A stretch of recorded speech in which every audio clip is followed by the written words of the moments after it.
Are we on the verge of World War III? This video shows Russian soldiers on the border between Russia and Estonia, and this is not normal at all. And I want to talk about this because there's been a lot of talk about a potential Russian strike on NATO, and here's a large part of a report from ISW talking about how Russia is in phase zero of a plan to attack NATO. Some of this is going to get into speculation on my part, but follow along. I think Putin has made his decision to start poking and prodding with NATO a long time ago, and it's largely based on faulty data, and that's consistent with the decision making that he made at the start of the Ukraine war and why he remains in the war to this day. We know that Russia has poked and prodded with NATO in the past, in the very recent past, especially in the US and Europe, especially targeting all kinds of logistics and production facilities. And while no, this has not been attributed to Russia or sabotage at all yet, this could also just be a random accident that took place. But the explosion that took place in Tennessee, that was an explosives production facility that supplies explosive material to the military. And the US desperately needs that material for precision guidance munitions, which are in short.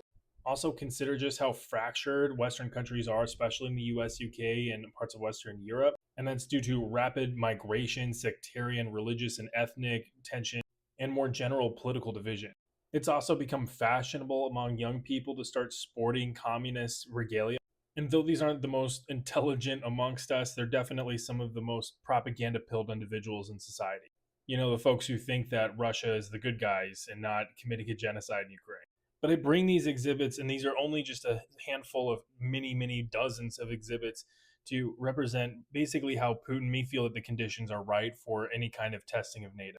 And I think that this would be more optimal for Russia if he were to time it with a Chinese operation on Taiwan and basically force the United States to pick between Europe or Asia, which I think the US would have to pick one theater or the other.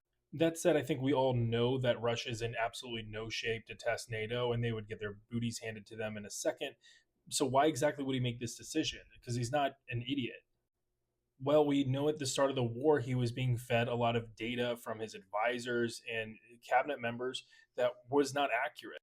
And this is what happens whenever you have a whole, government institution that is all about feeding the most optimal data upwards and not feeding actual truth.